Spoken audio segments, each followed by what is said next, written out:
అసలు యాక్చువల్గా ఒక ఏదో చిన్నారి వటుడింతై అన్న పద్యంలాగా ఇప్పుడు మీరేమో ఈ రోజులతో స్టార్ట్ చేసి బస్ స్టాప్ చేసి తర్వాత ప్రేమ కథా చిత్రం చేసి అలాగే కొంచెం మీడియం సైజు హీరోలతోని బలిబలే మగాడువై మహానుభావుడు ఇలాగా మంచి రోజులు వచ్చాయి ఇలా చేసుకుంటూ పక్కా కమర్షియల్ చేసి ఫట్మని కట్ చేస్తే all India level Hercules of Indian cinema Baahubali, భారతీయ సినిమా బాహుబలి, మిస్టర్ పర్ఫెక్ట్ ప్రభాస్తో సినిమా అనగానే అస్సలు భూగోళం బద్దలైంది ఇండస్ట్రీలో ఆ న్యూస్ వచ్చిన రోజున.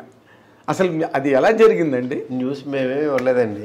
మీరు ఇవ్వలేదు, సోషల్ మీడియాలో ఎవరు న్యూస్లు ఇవ్వకుండానే అది జనరేట్ అయిపోయింది. దాని గురించి ప్రత్యేకంగా పెట్టుకుందాం సార్. అంతేనా? 4 ముక్కలు చెప్పండి. ఇప్పుడు మీరు ఎందుకు వచ్చింది ఎలా వచ్చింది అని మాట్లాడింది కానీ but what is your experience? There is lot of expectation around. అదే సార్, అది ఆ సినిమా స్టార్టింగు ఎండింగు దాని గురించి చెప్పాలనంటే అదొక పెద్ద గ్రంథం. అదేంటంటే అది ఇంత సింపుల్ గా మాట్లాడే విషయం కాదు. నెక్స్ట్ దాని స్టార్ట్అప్ అలాగే ఉండాలి, దాని ఎండింగ్ అలాగే ఉండాలి. అది చెప్పే విధానం గ్రాండియర్ ఇన్ ద సెన్స్ అంటే మీరే అంటున్నారు ఇవన్నీ ఇన్ని చేశారు, దీని తర్వాత స్పెక్టాక్యులర్ గా మీరు ఆ రేంజ్ లో చేస్తున్నారు. అది ఇట్లాగా సరదాగా ఇలా జరిగిందండి అని అలా అనలేం.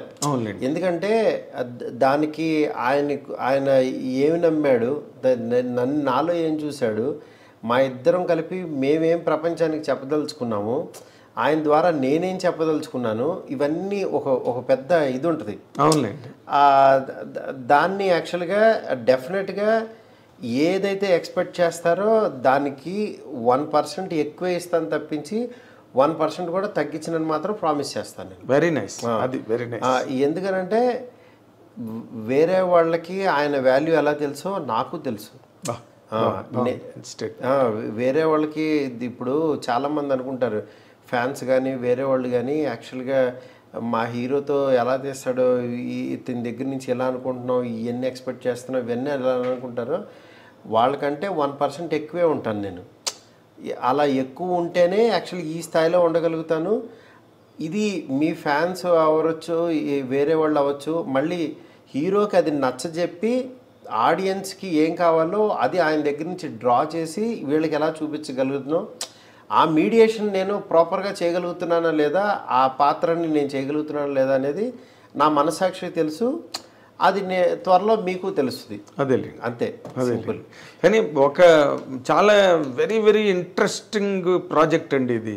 ఎందుకంటే ఓ పక్కనేమో అవతల మీకు కాదు నాకు కూడా ఇంట్రెస్టింగ్ కదా. మరి మీకు ఇంట్రెస్టింగ్ కాదు సార్, మీకు అసలు ఇప్పుడు అది చాలా పెద్ద సావనీర్ అంటారే. అవును, ఇట్స్ బిగ్ సావనీర్ సార్. ఒకటే సార్, బిగ్ సావనీర్ అనుకుంటే అది బిగ్ సావనీర్ సార్.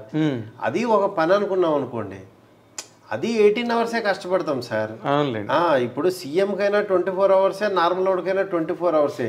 అమ్మ సీఎం సీట్లో కూర్చున్నా నాకు 4 గంటలు ఎక్స్ట్రా కావాలంటే ఏమి రావండి. కానీ మన వర్క్ని యాక్చువల్గా ఈ సీఎం పదవిని ఎలా ఇది చేస్తున్నాం, ఎలా టైం ఇస్తున్నాము, మెంటల్ పీస్ ఎలా గెయిన్ చేస్తున్నాం, మధ్య మధ్యలో బ్రీతింగ్ స్పేస్ ఎలా పెట్టుకుంటున్నాం, దేనికి ఇంపార్టెన్స్ ఇస్తున్నాం, దేనికి మన మాట అవ్వచ్చు, మన పని అవ్వచ్చు, దానికి వాల్యూ ఎంత ఇస్తున్నాం అనేది ఉంటుంది.